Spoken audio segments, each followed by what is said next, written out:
Hi, I'm Alicia Naccari, counselor at John Curtis Christian School.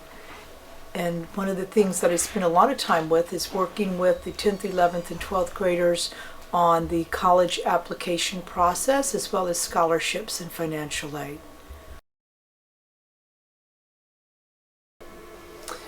If it's a goal that I really want to accomplish, I hang in there, no matter the obstacles. I always look to see if this is really something that God has for me to do. And I always want to make sure that I know it's a part of His plan for me, and that as long as it's His plan for me, it's going to work out no matter what I do. He's going to see that road to fruition. I would say probably investigate. Talk to others who maybe have achieved that goal. If it's career, if it's a life choice, talk to maybe someone who's been on a similar path. And I think always you want to make sure that it's realistic. We all have dreams. I've dreamt about being an actress. I'm not going to be an actress. And I don't think I really would have been effective as an actress, but I certainly was drawn to that, and I don't really know why. I've never been in a play in my entire life. So I think dreams are good, but we have to be careful that we're not so preoccupied with something that one maybe isn't obtainable or maybe even not realistic. So dreams are good, pursue them, but I think you need to pursue them in an appropriate manner.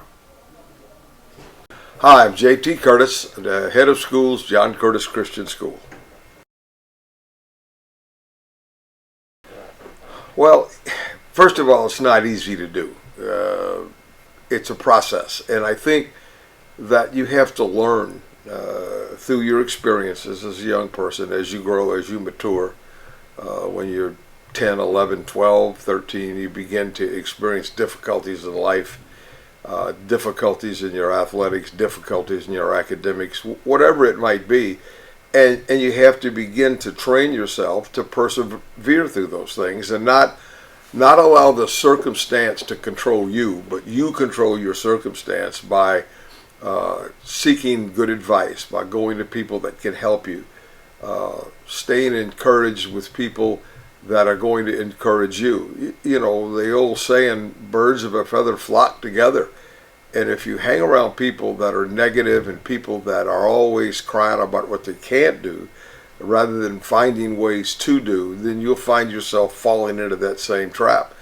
So working through conflicts is a process. It is not natural. You have to make an effort. You have to make an effort on your part to say, I can overcome this. And again, I think it's important to listen to people that have been there and done that. Your teachers, your parents, a role model that you might have, an administrator that you could say, I'm really struggling with this and I don't know what to do. Well, seek out advice for people who have done those things in the past or have gone through conflicts. And then I think, finally, I think you have to trust the Lord to give you direction. A lot of times when you're younger, you're 15, 16 years old, you don't really call on the Lord to give you direction in your life. And again, part of that is maturity, and part of it is understanding that God wants the best for you. He created you to do good things. He created you to accomplish positive things. And so I think having a strong faith and understanding the importance of what God wants for you in your life as you move through it. Not necessarily what your vocation is going to be, not necessarily what you're going to do in terms of after you get out of school or after you get out of college, but setting your goals to say, I want to be prepared to do whatever it is God has me to do. And education plays a huge part in that. I tell people all the time, I can get the job on the side of the road anytime I apply for it. But the people on the side of the road can't get mine. And the difference between us is not that they're not good people. They didn't educate themselves the way they needed to. And so I think those are the issues that you need to deal with when you start talking about what are my goals, how do I overcome the difficulties, how can I not get sidetracked, is by understanding I'm getting prepared for the future. And as you learn to do that and you seek good advice and you let the Lord lead you, I think you're well on the road to have an opportunity to be successful. Well, I think I kind of covered that a little bit. When you go through difficulties, I think the first thing is you have to say, I'm going to get up and I'm going to go. And I'm going to find a way to get this done. But it's so important to get advice from people that have been there and done that.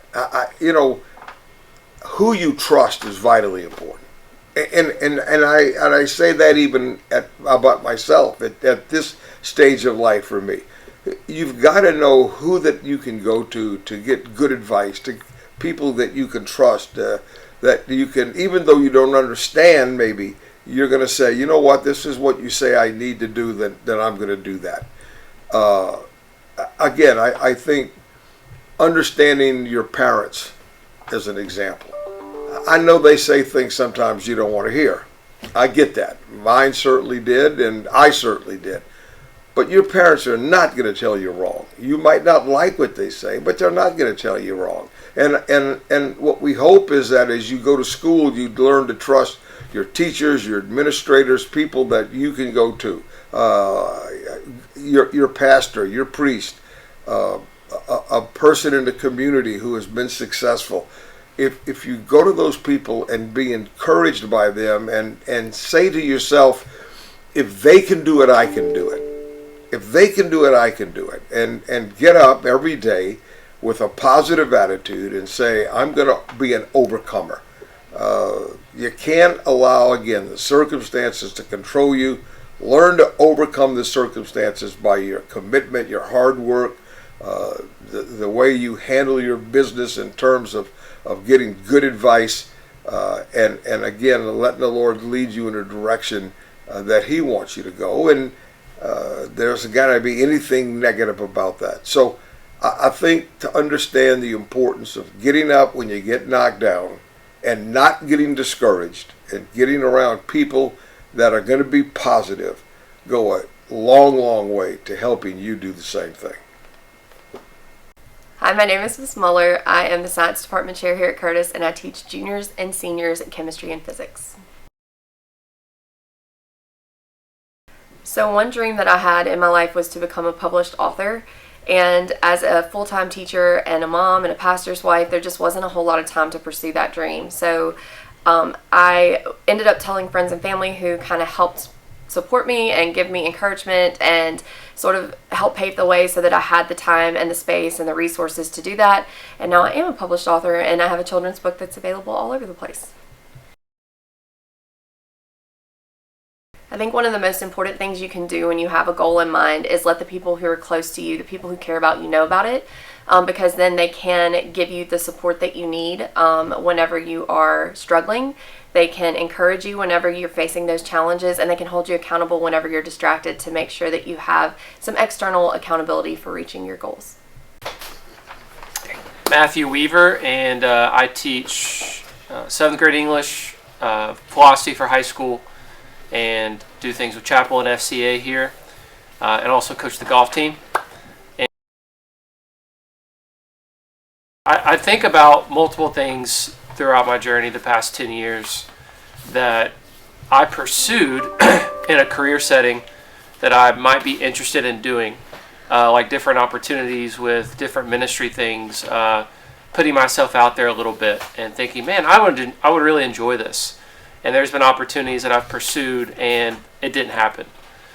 And so I had two options, right? The options are I can get discouraged and say, well, that was a waste of time. What was I thinking?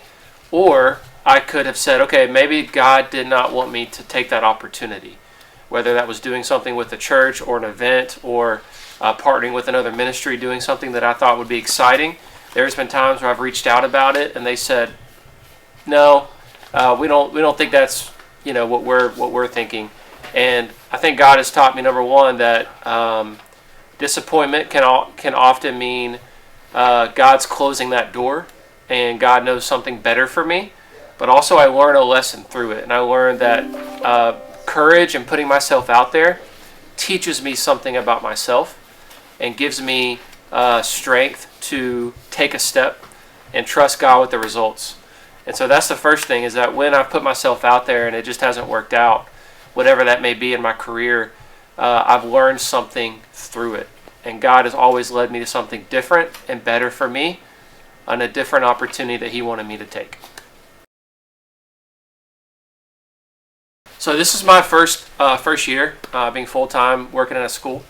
And so it's new for me, and I'm still learning so many things about how it works and about the classroom setting, the school setting, students, parents, everything. It's just new for me. So a goal that I have is to obviously make it through this year and know that I did it. But then this summer I want to really reflect. And I want to reflect on how it went, what went well, what didn't go well, what do I need to adjust for next year, and how can I get better at what I'm doing here at John Curtis. I want to get better at teaching. I want to get better at coaching. I want to get better at ministering to students and families. And I want to learn from the things that maybe I haven't done well and take those lessons and not get down about it, but actually improve on it and say, okay, this is what I'm going to do better next year. And then also I just want to learn when to say no to things, because there's a lot of things happening. There's a lot of things that I could do, but then there's some things I don't have to do. And I can't do everything. So I need to pray about that and ask God for wisdom on what should I say yes to, what should I say no to, and how do I live in that balance and do the best that I can do with what God has put in front of me.